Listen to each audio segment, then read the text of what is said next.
Illegal mining activities continue to be a headache for government as it is left with the aftermath of these crimes. Recently, law enforcement has been making arrests of illegal miners in places such as Stilfontein. Illegal mining takes place in abandoned mines where illegal miners, known as zamazamas, mine for what is left in those mines. According to Benchmark's Foundation study, zamazamas in other cases are people who possibly are put in these mines under false pretense. This occurs through people who claim to be contractors and pick them up to transport them to these mines.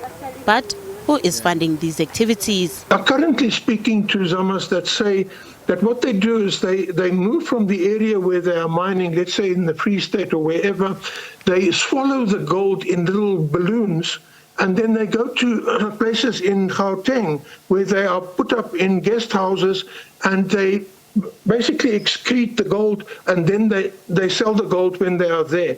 This is to prevent roadblocks where the police search people's baggage and so on. You know, the police won't know if someone's got gold in their stomach.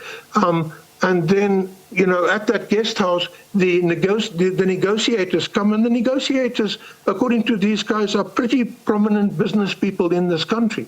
Boston Consultant Group says illegal mining remains a concern and necessary measures need to be taken to curb this act.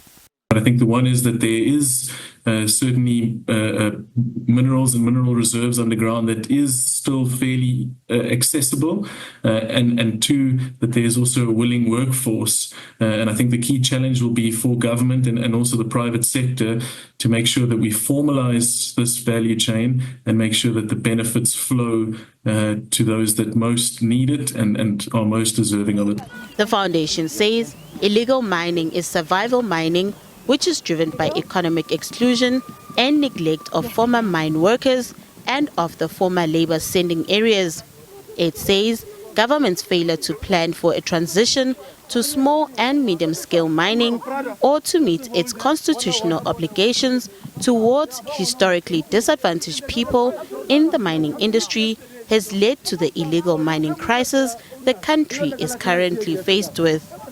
Nothando Makutulela, SABC News, Johannesburg.